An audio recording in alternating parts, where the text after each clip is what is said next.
Last minute suggestion অষ্টম শ্রেণী ভূগোল বিষয় 2024 সালের প্রথম পর্যায়ক্রমিক মূল্যায়ন। এখানে সময় দেওয়া থাকবে আমাদের 30 মিনিট এবং পূর্ণমান থাকবে মোট 15। প্রথমে কি বলা হয়েছে দেখা যাক প্রশ্নতে। সঠিক উত্তরটি নির্বাচন করে লেখো। 1 নম্বর প্রশ্নে বলা হয়েছে পশ্চিমবঙ্গের মুর্শিদাবাদ, বক্রেশ্বর, শিলিগুড়িতে উষ্ণপ্রস্রবণ আছে। তো পশ্চিমবঙ্গের কোথায় উষ্ণপ্রস্রবণ দেখা যায়? বক্রেশ্বরে দেখা যায় পশ্চিমবঙ্গের উষ্ণপ্রস্রবণ।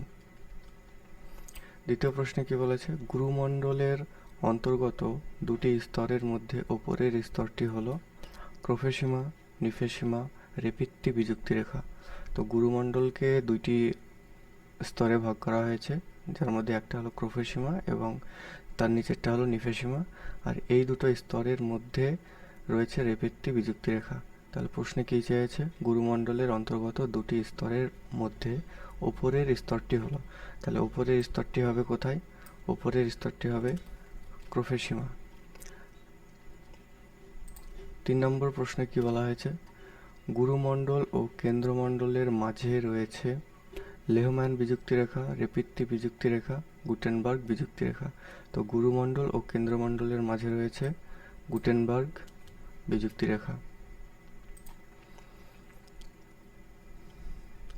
তারপরে 2 নম্বরে বলা হয়েছে শূন্যস্থান পূরণ করো। এক এক করে মোট 2 নম্বর।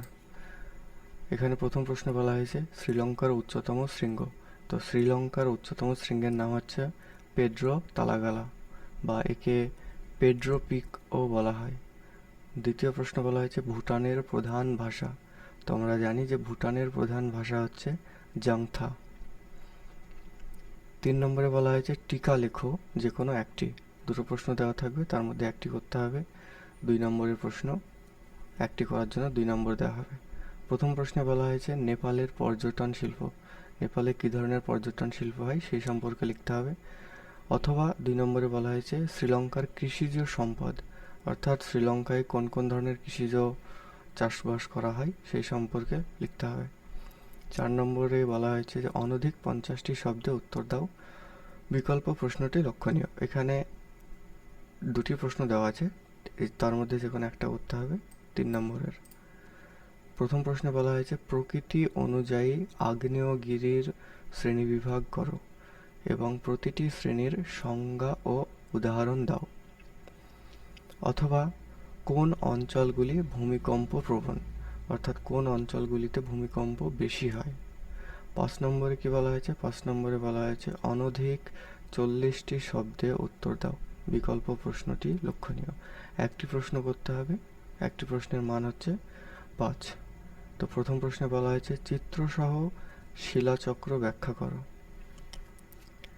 অথবা দিয়ে বলা হয়েছে সংজ্ঞা ও উদাহরণ সহ আগ্নেয় শিলার শ্রেণীবিভাগ করো।